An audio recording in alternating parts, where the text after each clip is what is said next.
Good morning and welcome to our live talk program. This is Lloyd Grover here, your host on Revive Reform Radio, doing our live talk program covering current events on this year, Thursday morning, rise and shine and give God the glory. And this morning here, I'm looking at a topic, how to be mega nationally, personally. So how to be mega nationally and personally. And so welcome again to our live talk program. Hopefully at a blessed night rest and you're ready to take on the challenges and take some opportunities that come your way this day. Let us pray.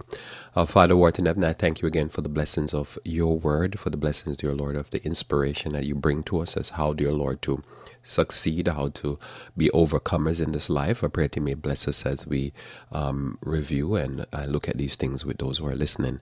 May you be with us, we pray, for Christ's sake. Amen.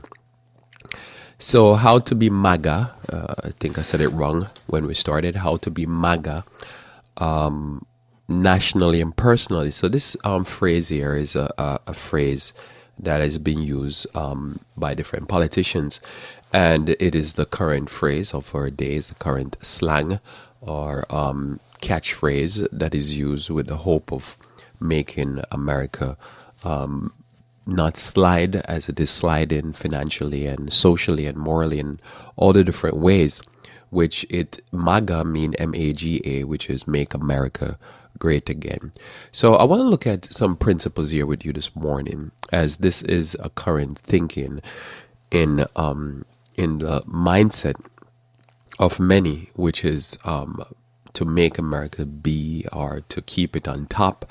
So how to make America great again, MAGA, nationally and personally. So for you personally, the principles are the same principles that are needed to make any country or any individuals great are the same. It's the same principle. It doesn't matter. And why I'm talking about this as a current event, and why it's a current event, just in case you're listening to me, you don't understand why, is that as we see this as the main thrust right now, we looking at situation, and as I look at it, I don't see any of the things that are needed to make the country great again being done. The things to make America great again, I'm going to review from my point of view at least. And so the things I'm hoping for and waiting for to happen that will be great, because I will be benefited and you will be benefited, is not happening. The things that are happening is things to make people feel like they're great. It is a sense of I'm great because you're telling me and you're abusing somebody else. It's like, the thing that happened to us on a social and on a personal level is that sometimes a person will put one person down to make themselves feel good. And that doesn't change my status. If I make you feel bad and I put you down so that I elevate myself, but I'm still what I am, it didn't make me great again or make me great. So we want to look at some principles that I think, if addressed and done, it will lift the status, it will lift some of the debt. And these principles are the same for you and I personally. When we do these things, whatever situation we're in, we will rise, because these things will give a rise to the human experience, and it will make us great or make us great again. So you could take this to any country, any place in the world, and you apply these principles, and you will find that these are the principles that made a country great, and it can make them great again. So we start off by reading Ecclesiastes chapter 9 verse 1, Ecclesiastes chapter 9 verse 11. Ecclesiastes 9 verse 11 says, I returned and saw under the sun that the race is not to the swift, nor the battle to the strong, neither yet bread to the wise, nor yet riches to men of understanding, nor yet favor to men of skill, but time and chance happeneth to them all. So time and chance happening to them all. So this is part of the thing as I live in this life, that it brings humility to mind, to me personally, and it should to you, that, things could go a little bit different. And if it went a little bit different for you, the situation that you would be in would be what it is. But time and chance happen, and you take the opportunities that come your way. Sometimes an opportunity come your way multiple times, and then sometimes it doesn't, it just come once. And you grab it or you don't. And if you didn't, you would end up in a different situation. And so time and chance happen to them all. So the question then is, so is he right in Ecclesiastes when he says You look at the life, and the race is not for the swift. So as he observed, but I thought in life, when you look at the games, like the Olympics and so forth, is the swift that wins. But that's a game. But life is not like that. Life is not a 100-meter dash. Life is not a 400-meter sprint, or whatever you want to call it. Life, it takes a while. And the end of a man, the Bible says, is better than the beginning.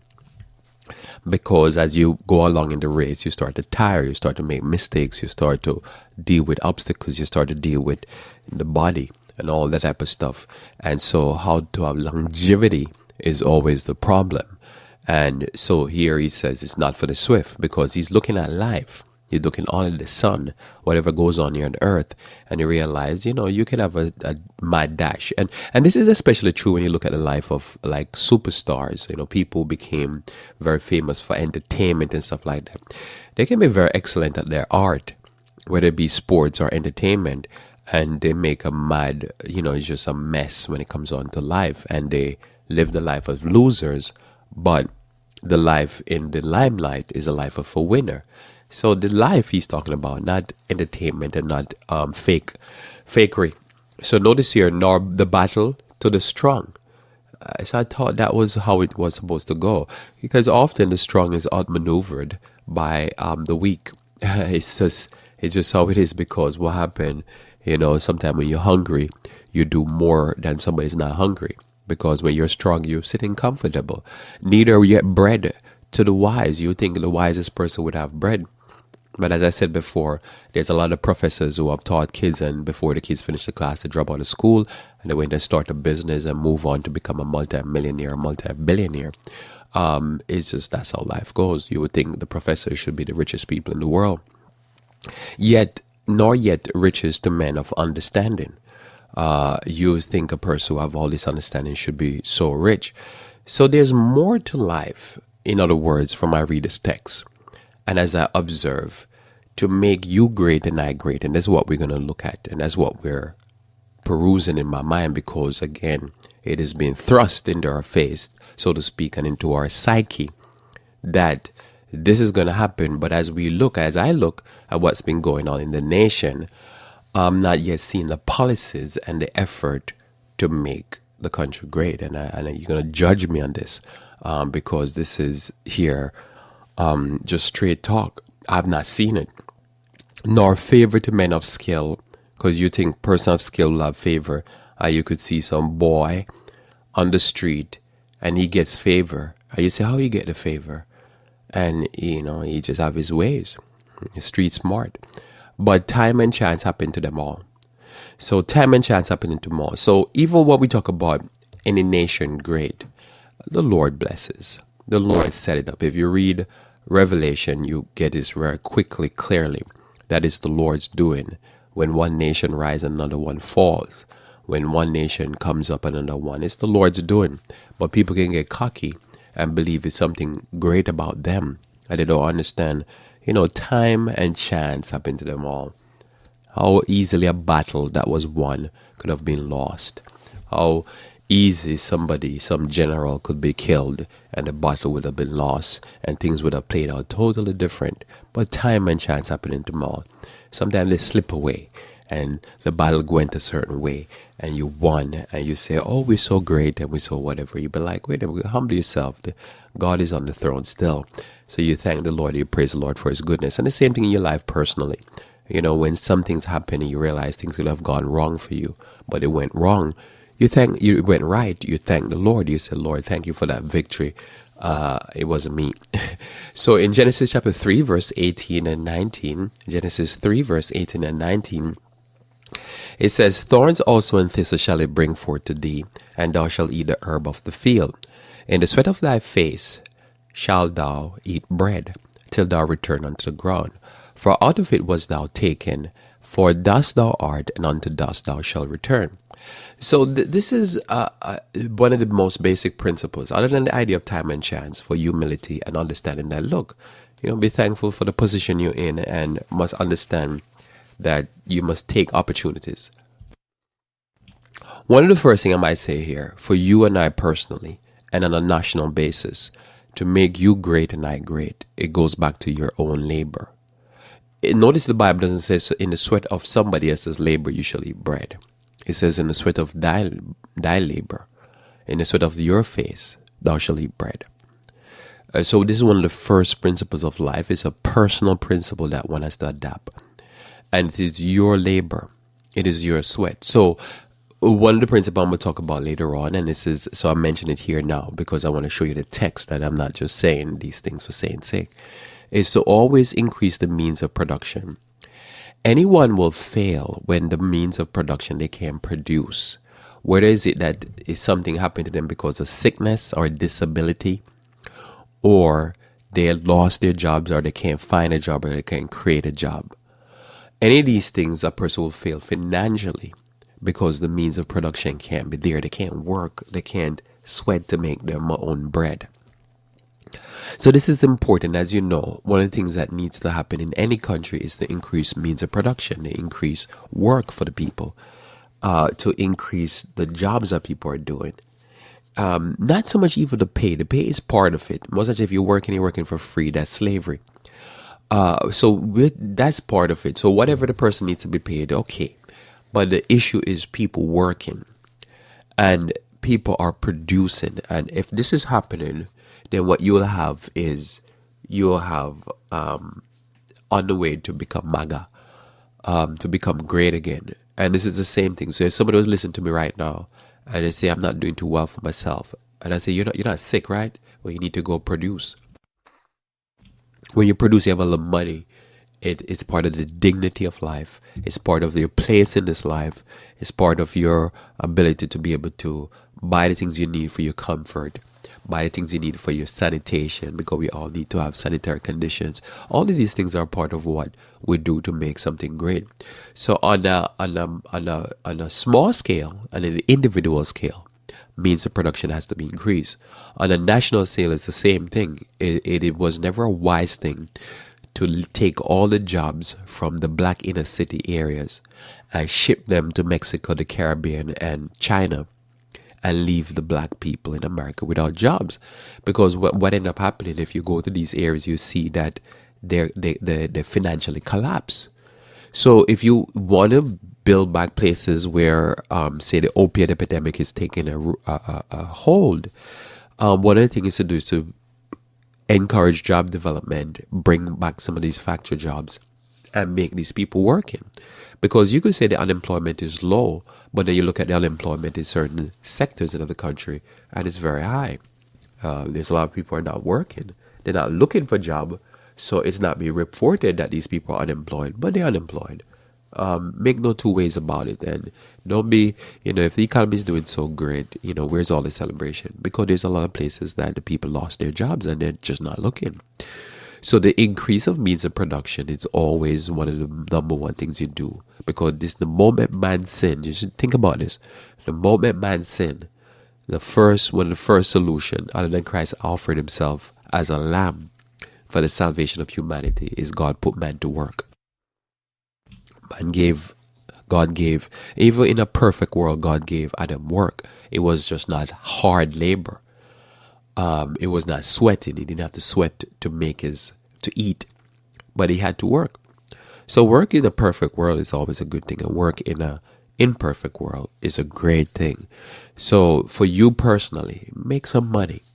How are you making some money? You're either making the money on top of the table or underneath the table, but you need to make some money. If you can do it both ways and stuff like that, not encouraging it, but make some money.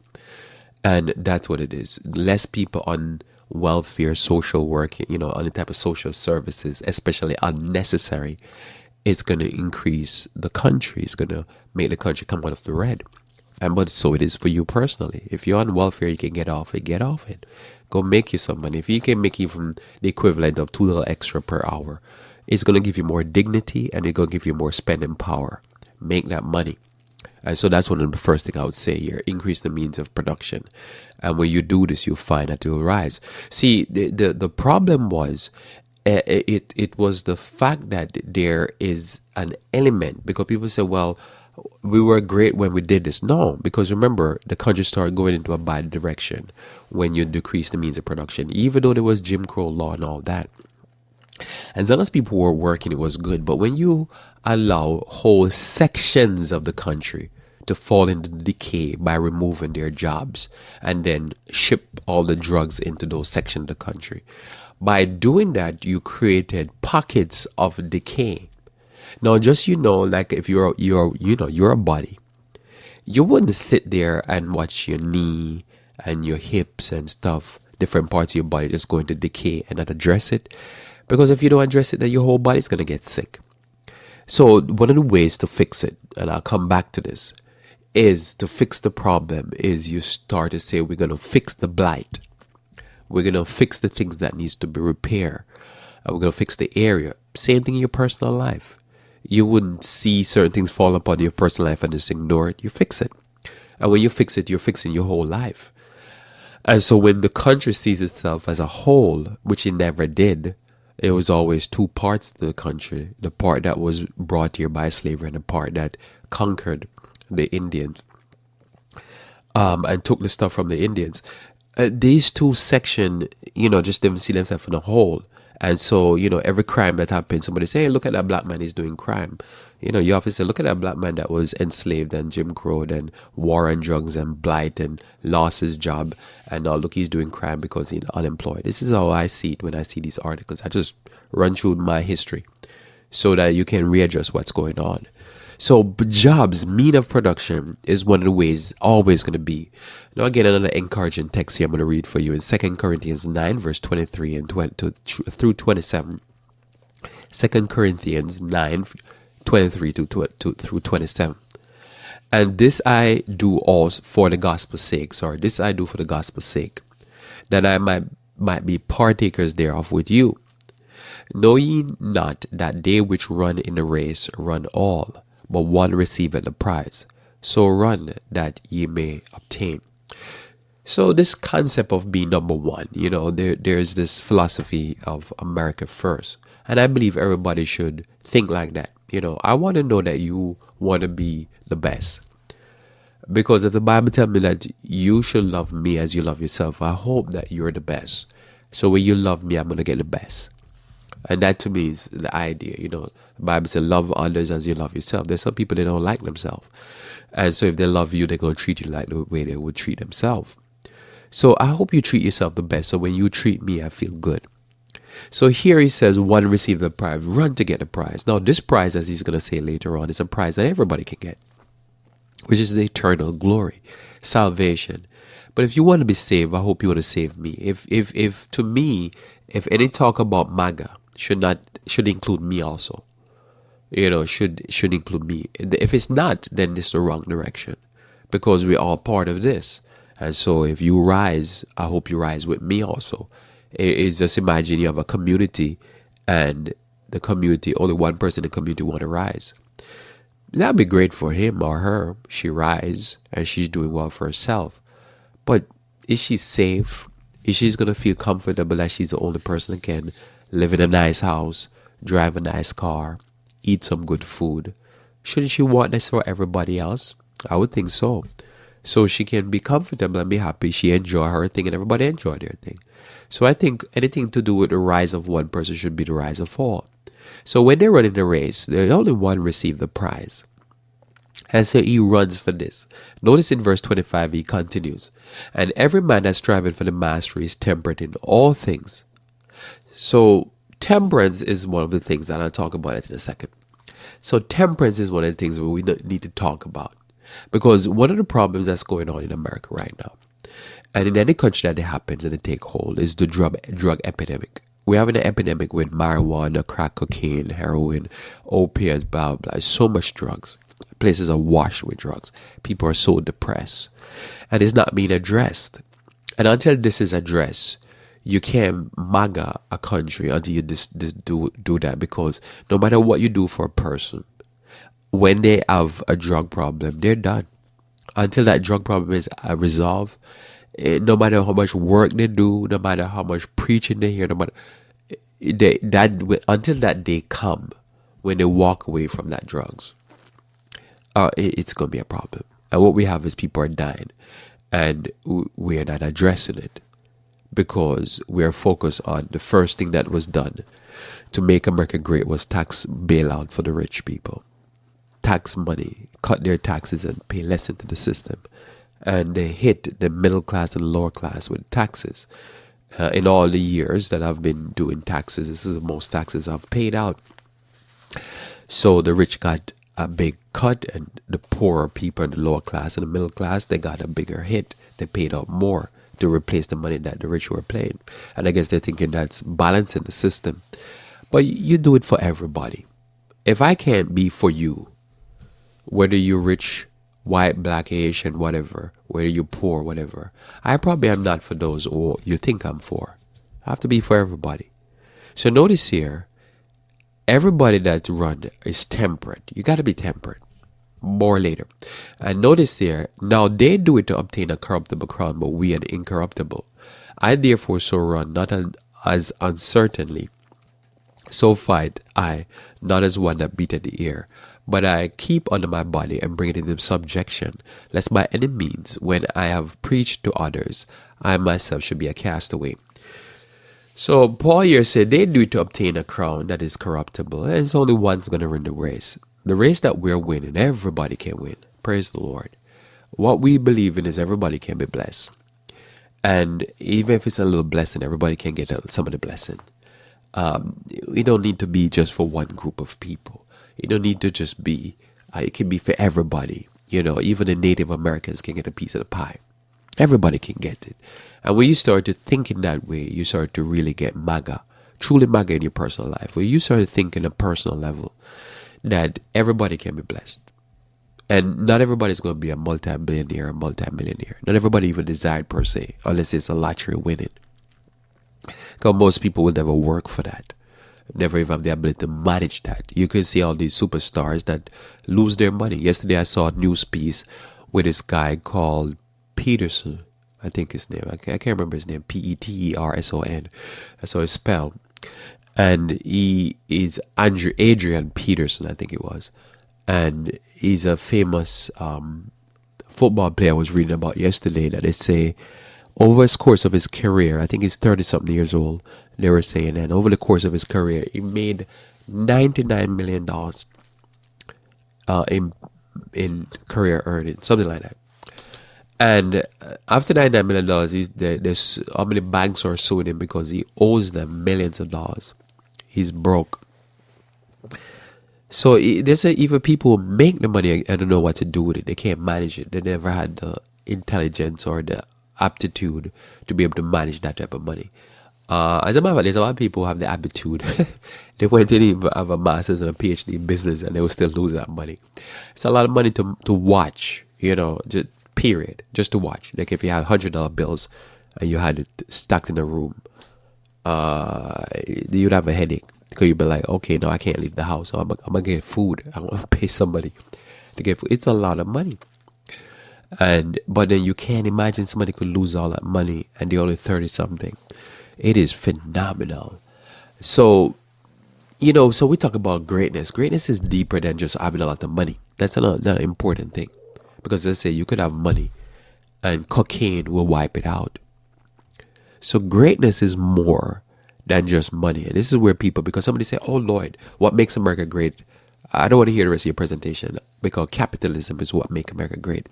Well, if you look at the cycles of crash, when you go online one day, just go look from before the 1930s until now. You look at the cycles of crash and you will calculate that on an average about every 7 years, the system crash. In the Bible, there was no capitalism because people say, oh, capitalism is God. And I've met people who are Christian, Adventists, who believe this nonsense.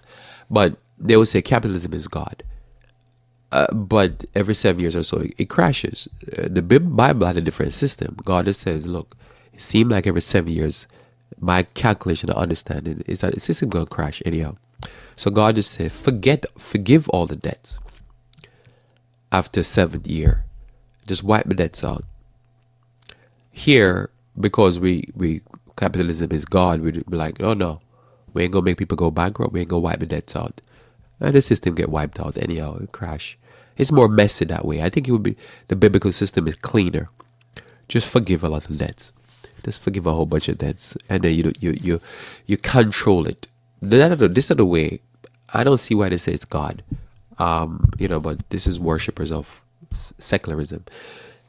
They say it's God, but it's not God because again, it crashes. It crash and burn, and then you can't control who lose their money, and it takes financial institution down. It's just be better these institutions say we every so much year we're gonna wipe off and forgive a whole bunch of debts, and you keep the system going, and then you can control it without this kind of evolutionary survival of the fittest mentality. So that's a side note. That's an extra note right there. Think about it. I can defend what I just said. So anyhow, notice here now. I'm gonna talk about some things here now that I think for you on a personal basis, and for me, and as a nation, it will make any nation great. And as I say, temperance is one of them. So because I just read a text, I'll just talk a little bit about that a little bit more. Because if you have no self-control, whether you be a rapist or whether you be under the influence of drugs or whatever, anything that gets you no self-control will end up cause you to fail in this life. It doesn't matter if you're a spender and you can't control your spending.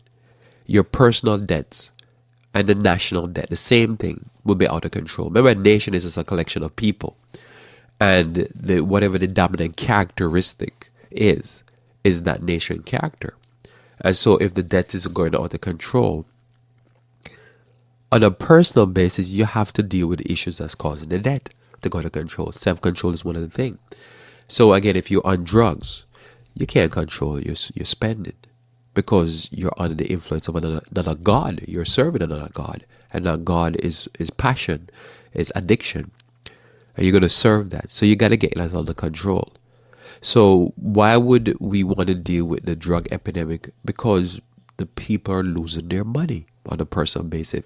And collectively, they're losing the money on things that is not bread. In other words, they're not getting healthier because they're eating food. They're not getting mental health because they're losing their minds on the drug. They're not getting financial help because they're spending money on something that they can't control the use of it. You can't control the use of water. You're limited to how much water you can drink anyhow each day to a certain degree. And it doesn't cost a lot of money. But when you're taking something like cocaine, you will lose you will lose your shirt, literally. You'll lose a house over your head. And if you have too many people in society that losing their livelihood and lifestyle and everything because of drugs, their family life is breaking up. You got to address this problem. Now, I know why I think this is so significant, because we saw what it did to the black community when they never dealt with the people who are shipping the drugs in the community. They never arrest the kingpins, the drug kingpins that on the American side. They only address the ones, they only arrest the ones in the Colombian side. This didn't help, and this destroyed the community. The same problem has to be addressed right now. If you don't address the drug epidemic that's going on in America, in Appalachia, in Maine, in Washington area, in Washington D.C. area, in these areas, you will have devastation. And you might say, "Oh, the economy is going good," and I say to you, "Yeah, but how about all these homeless people? Look at all the homeless people on the road. You don't see that's part of the destruction of the country? Why are we not having an emergency? Why our emergency is everything to do with something to do with racially motivated, but we're not talking about this real emergency. This is the real emergency right here, because every citizen that go addicted, they lose all their money. That's failure. If you listen to me right now, you go addicted, you're done financially until you get over that addiction, and you could die on that drugs. And so that would be your personal emergency. And so this, to me, this temperance issue is on top of the list. If you have a person can't function in life and they're disabled, how many people you know personally, and I know personally, or I know of them, or disabled, but they're disabled because they're 100 and 200 pounds overweight. That is their personal emergency, but that's emergency of the country, because we have 40% of the population is obese, and a lot of that is going to be hip surgery, knee surgery. A lot of that is going to be diabetes, high blood pressure, coronary artery problem, cancer, depression. This is what the result. So you look at it, you say, Okay, Lloyd, so what are you saying? I'm telling you, to make you MAGA, to make you great again, we need to slash that weight, cut back on that food you're eating, start eating healthy. We need to get you exercising. We need to kill that addiction to food and address that. If you're on drugs, we need to get you off that drugs. The moment you're off that drugs, you're on your way to becoming MAGA. You can put on one of that red hat and say, that's me personally. I'm great again. You're great before, and you're going to be great again. So temperance is one of the major issues. If your person is on alcohol addiction, they need to get to an AA program. They need to start dealing with that alcoholic problem, and they'll become great again. See, the solutions are the same on an individual, because a nation is just a collection of people. The land is not what makes us great. It's the people. And if the people is falling apart, we can blame our problems on everybody else. And we can say it's our mama that caused it and our papa that caused it. We could say it's our uncle and our aunt, and they might help, but they might contribute to our problem. But we still have to deal with me, because I only live in my body and you live in your body. You have to deal with your experience. And you can't keep blaming. You can't say it's the immigrants, or that you got to put that stuff aside. I say, look, we need to address we, me, I, myself. Now, notice here, we got to get our house in order. There's certain things that has to be orderly done. I just really believe, what I love is when you go somewhere and there's a line. And I've talked about this before. There's a line, that's the line. I join a line and I'm next in line. And you do orderly. If we know that there's jobs that are needed in the restaurant industry, in the hotel industry, to me is the kingpin and the key, the linchpin to all of this. Because Donald Trump run hotels, and he had up until last year illegal immigrants working in his hotel. So if anybody should have gone and said, look, brothers and sisters, we're not in church, that would be Congress. Look, fellow congressmen and women, look, I run a hotel. I'm one of the king of the hotel business. I run how many resorts? I'm going to tell you, we need these workers. We need an orderly process so that I can get workers. I don't need to have illegals working. At this point, all my existence, I've been running hotels and casinos, and I always had illegals because you guys never set the house in order. You guys don't have an orderly process. This would be making America great. This would be making America decent. Because I'm telling you, one part about being great is honor, decency, respectability. You want to be great, you do things in an orderly fashion. You do things in a straight up, orderly way. And I'm going to tell you, it takes away a lot of the indecency, a lot of the illegal things. You do not make it that laws and rules and taxes are a burden. You make it that the person willingly paid. If I buy $1,000 product and you charge me $500 tax, you know what I'm going to do? I'm going to pay the guy under the table $100 in tax. And he's going to give me the paperwork and I'm covered. Because you demotivate me from doing the right thing. But if you say, you know what, Ben, we're going to charge you $150 for the tax. I'm going to be like, you know what, Ben, I ain't going to pay this guy at the table. I'm going to pay him $150. That's reasonable. But if you charge me $500, you make me do illegal. Because you make it that the people who own the businesses, including Donald Trump, will say, get me some illegals. Because I ain't going to pay somebody to change a bed sheet, $50,000 a year. So get me the illegals. But if you made it that it was orderly, things would go right. And people would be like, you know what, Ben, I'll do it the right way. So if all these years, even the king of the hill was doing it wrong, that tell me that something is wrong. And somebody could come to me and they could say, I've not heard one single argument that the system is right. Because if the head of the system never did it right, that's a testimony to you and I that the system was not right, the house was not set in order. Make sure, even in your house, make sure things are done in such an orderly way and fair way, that even if it's a little squeeze, those who are part of the house will be like, okay, it's a little tight, I have to put in a little extra effort, but it's reasonable. But when things become draconian and unreasonable, people do what they have to do. People do what they have to do. And so on both sides, people are doing what they have to do. But the highlight is on the illegals, but not on the people who are hiring them. Just like how, when was the last time you ever heard about, I don't remember if I ever, probably happened, about a drug kingpin that was collecting the drugs on the American side arrested.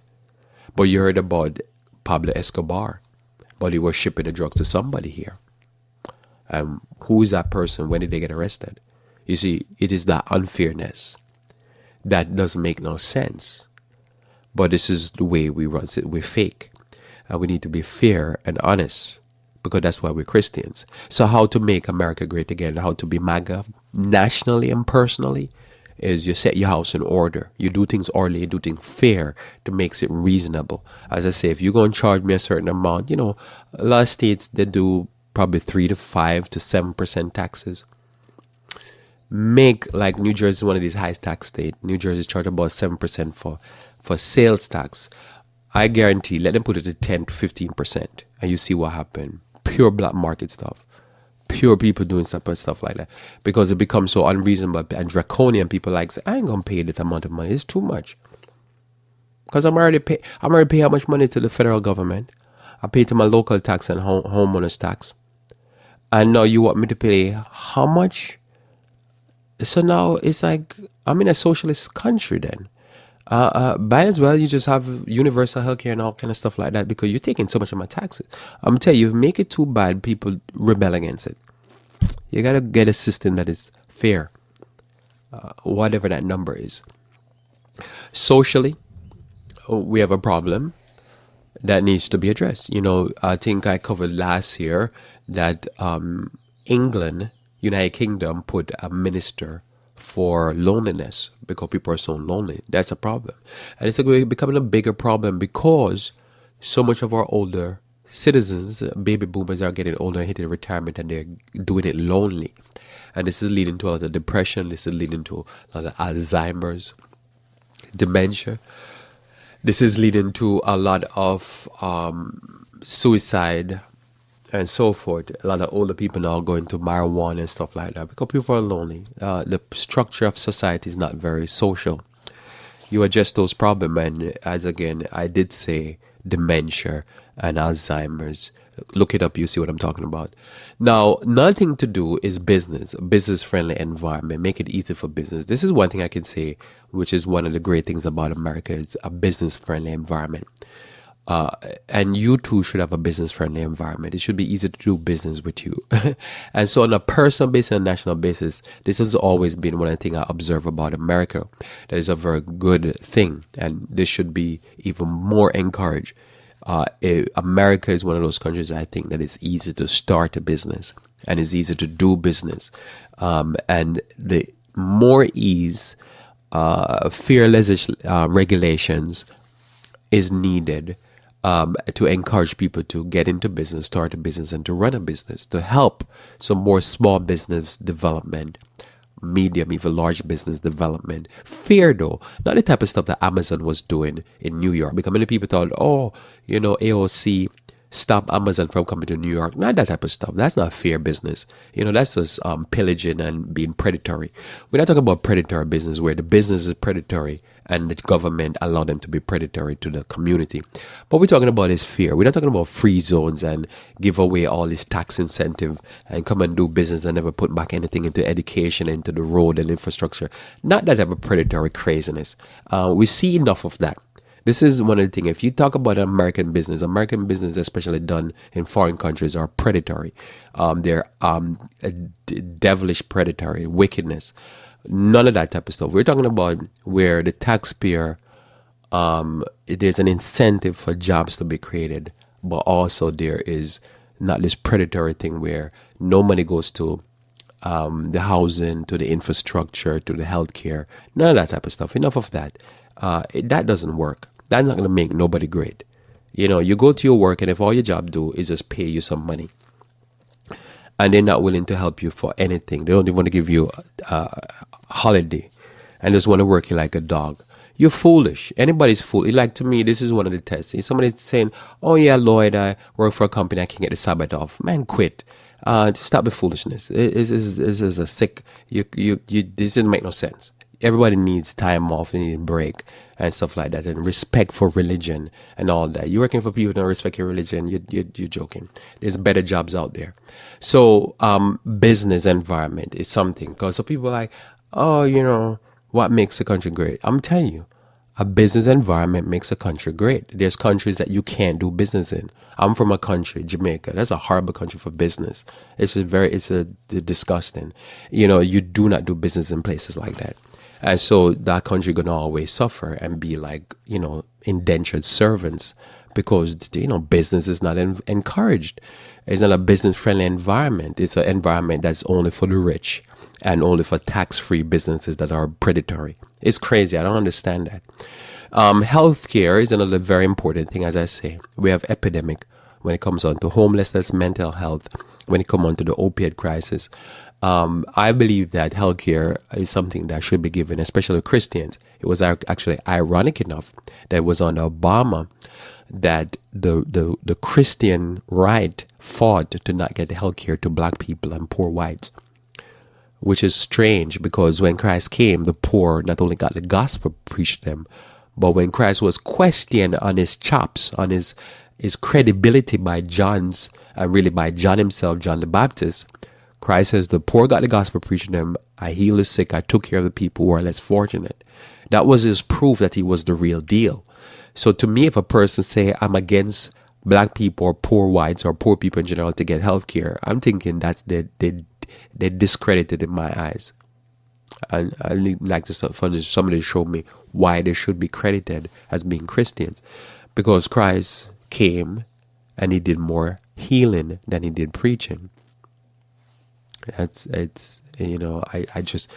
heard the arguments, and I don't know where they're talking about.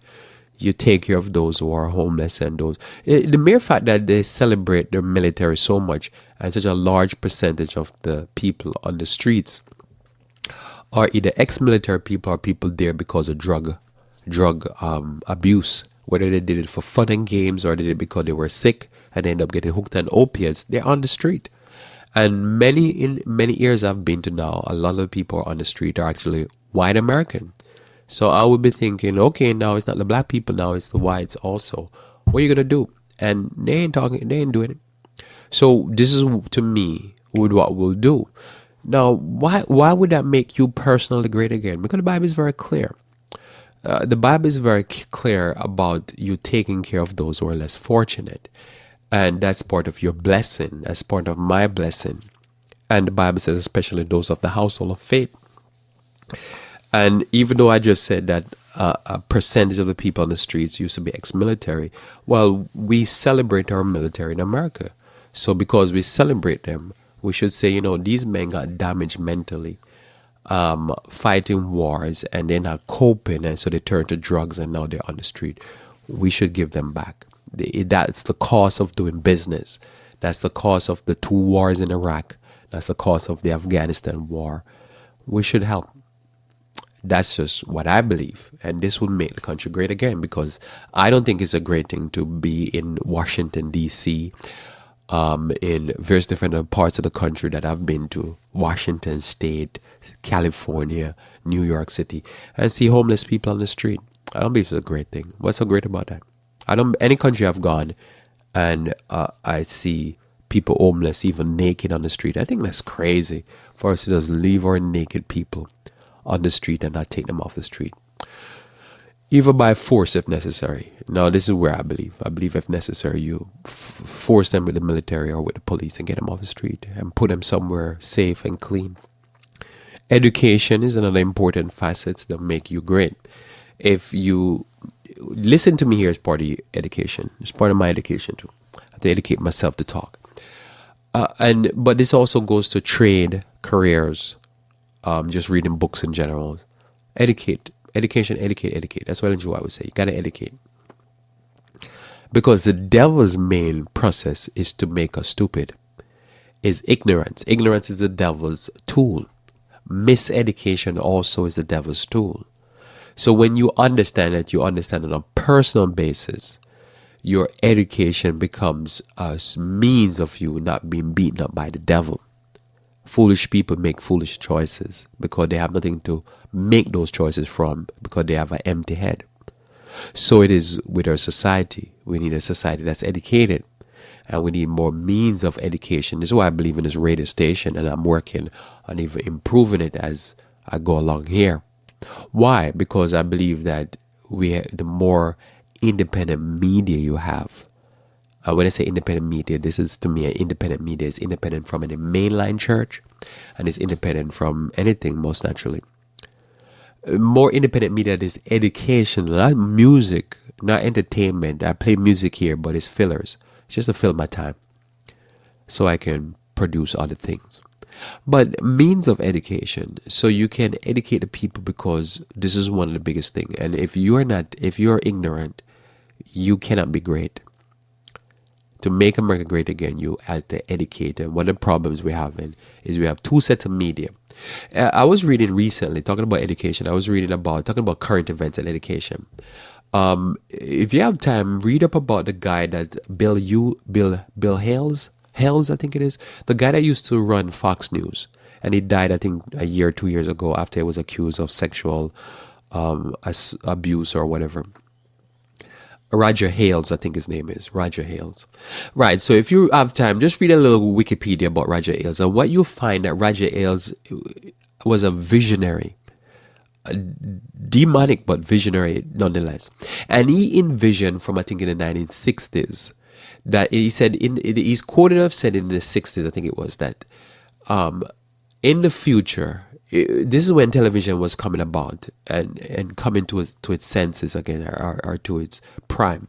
And he said that in the future there won't be political parties, but there will be television stations, something along that line. You read it; it's even more profound now how I said it. He saw this back in the 60s. That's before I was born. That's just fascinating. He saw that in the future, you won't have political parties, but you will have different television stations, and that would be the political party. And this is how he crafted when he got to the helm of Fox News, to make it become the party of the Republican. So you would say now, like CNN, NBC News is the party of the Democrats, and then Fox News and things like that, like Rush Limbaugh, or people, they're Republican. And so the TV becomes the party, and the TV tout the party line. That's fascinating insight. And so this is why you have to be educated, because you could be watching Fox News and think you're watching a news station, and all you're watching is the Republican Party platform station. And you're watching NBC News, you think you're watching a news station, and what you're watching is really the Democratic Party platform. At least this is how he envisioned it, and this is how he crafted it.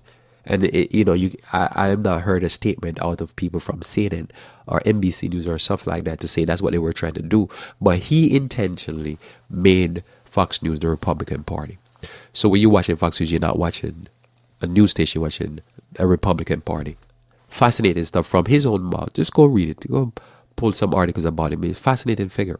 So this is why you need people educated, because you see, a dumb populace will be led by the nose and thinking they're really touting philosophy, but they're being really just puppets or muppets.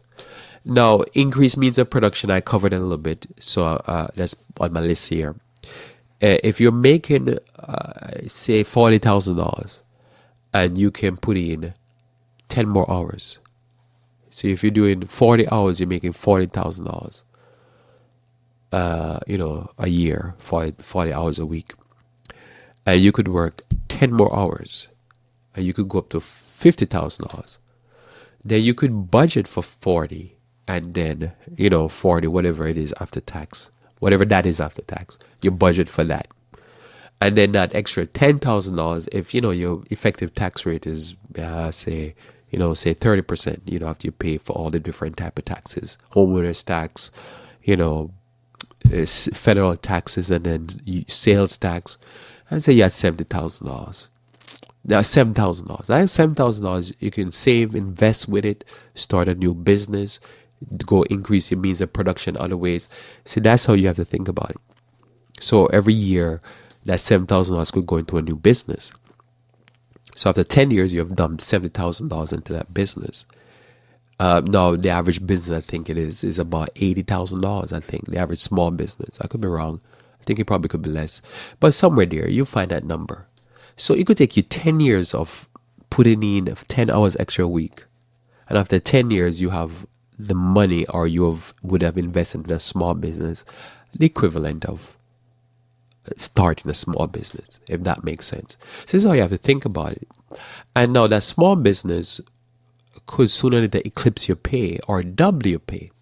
So now that extra 10 hours a week, you probably have to put in 20 hours in with a small business, but you have doubled your pay. So now instead of you making 40 or 50,000, you can make it $100,000. That's gonna make you great again, right? It's gonna MAGA you. So this is how you do it. So this is why means of production have to be increased. So the people are on the street in the middle of the day, you get them to work. And if you talk about how you're going to do this, and you talk about doing small business development, that's something that will make America great again. And if you do the same thing personally, you'll be great again. And just remember that I taught you that, so support what I'm doing over here. Increase means of production, repair stuff. So think about the big urban areas.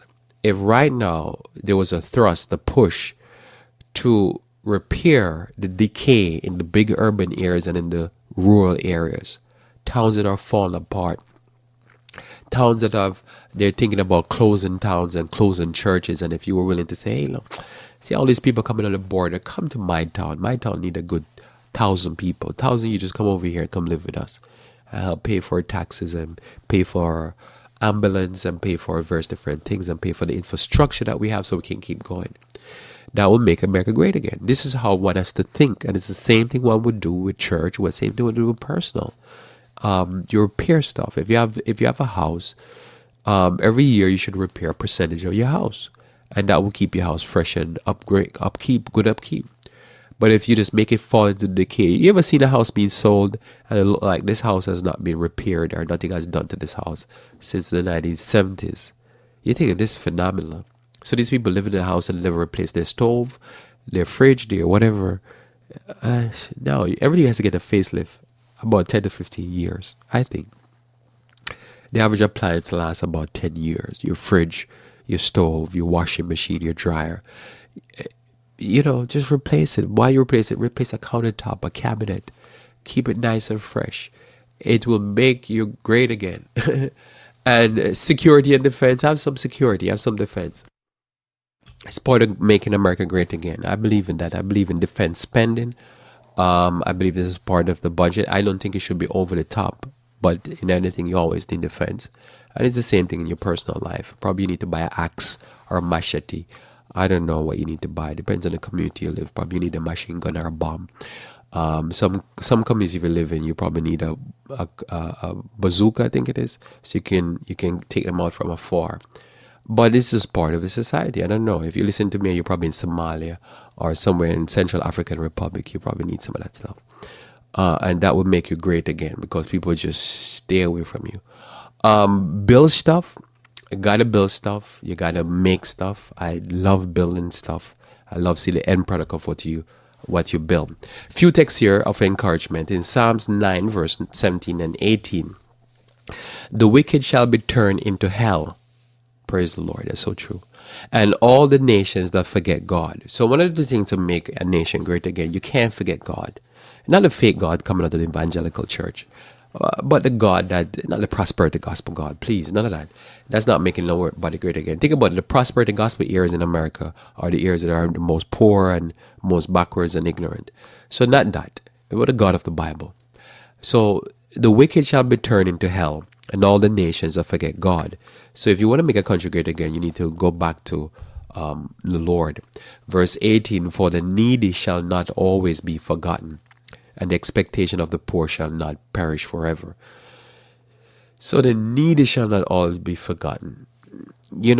God bless those who remember the needy. And I believe whether it be healthcare, whether it be sick care, whether it be the homeless, if we said, what, spend $750 million for defense. If we said next year, what, we're going to spend $600 million for defense, 150 million is going to go to the needy. God will bless this nation so much you would not imagine it. You never begrudge helping a poor person. A little pittance you give to a poor, God bless you for it. Matthew 24 verse 45, and the Bible says, remember, especially those of the household of faith, especially those of the household of faith. Matthew 24 verse 45 says, who then is a faithful and wise servant, whom his Lord shall make ruler over his household, to give them meat in due season? Blessed is that servant whom when the Lord cometh shall find so doing. Verily I shall say to you, that he shall make him rule over his goods. And I think this is part of the problems going on. You see, when you're not faithful to what the Lord say, then decay, failure happens. It's just what it is. You got to be faithful to what the Lord is saying.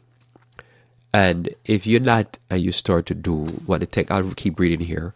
But if that evil servant shall say in his heart, my Lord delayed his coming, and shall begin to smite his fellow servant. We all part of this thing here. We are human beings, right? To fight his fellow servant, and to eat and drink with the drunken. This is what's going on here, pure drunkenness. The Lord of that servant shall come in a day when he looketh not for him, and in that hour that he is not aware, and shall cut him asunder, and appoint him his portion with the hypocrites, the actors. There shall be weeping and gnashing of teeth. This is applied also to the Lord. That's people are just going to drop dead, and when they wake up the next thing, they're going to see the Lord coming in glory, but to burn up evildoers, which they are one of. It's important for us to be great. To me is to simply do the right thing. Do the right thing by our neighbor. As I say, I can preference one group of people but still not hurt the other. I like strawberry. Love strawberry ice cream. But it doesn't mean that if you like some of the ice cream, I should put poison in it. I just enjoy my ice cream. And know that I love my ice cream. But whatever ice cream you like, if you like caramel ice cream, you enjoy your caramel ice cream. Give me some of that also, because I like that also. And that's it. I can do well, and my neighbor can do well also. My greatness does not mean that my neighbor can do great. They're just going to do great in what they like. Because everybody like the same thing. Everybody wants the same thing. I personally am not interested to own as my personal property 10 or 20 or 30 acres. Personally, unless I was in the tropics. But, just having a whole bunch of property with trees on it is not important to me, unless those trees were fruit trees. That's not my taste. Now, somebody has probably 1,000 acres of wood trees. That's their business. They can't have it. It's not my cup of tea. And that's how I see life. I'm not interested in timeshares and owning that. I'm not interested in that. Some people, they like that stuff. So if that's what you want to go work for, to go do it, knock yourself out. And, if I have time, I could spend a weekend with you there. Not interested. Everybody have their own interests and wants and desires. I think you can do great in whatever you want to do great, and it doesn't affect me. And that's how I see it. It's like you doing great, it doesn't have to hurt the other person across the road. At least that's how I see life. In Hosea chapter 8 verse 4, they have set up kings, but not by me. They have made princes, and I knew it not. Of their silver and their gold have they made them idols, that they may be cut off. So, this worship of material possession, this people are so rich and they're still so greedy towards getting more, and they have enough. It's not necessarily. But the Bible says if they set up kings and it doesn't done the biblical way, they're simply just doing this so that it can be cut off. The curse is going to come upon them. But you, God's people, you do the right thing. You bless people. You be great. And the blessing will come your way. It's your opportunity. Time and chance happen to them all. Your opportunity to shine. Your opportunity to be like the stars of the heaven. Your opportunity to be a blessing. And the curse that's going on whoever is going, let it go on them. But on you, you do the right thing. You make yourself great again. And the blessing will come your way. That's just how it's supposed to go. That's only fair, right? Let's pray. Our Father, who art in heaven, I thank you for the blessings of your word. I thank you for the blessings that you bestow in our minds. I pray, the Lord, that we might not forget the poor. May you be with us as we go through the rest of this day, and may we truly be great in your sight. This is my prayer in Jesus' name. Amen. Thanks to be with me here on Revive Reform Radio. Looking forward to talking to you again live tomorrow morning, where we should talk about wisdom for living. Until then, I pray that you may continue to walk with the King.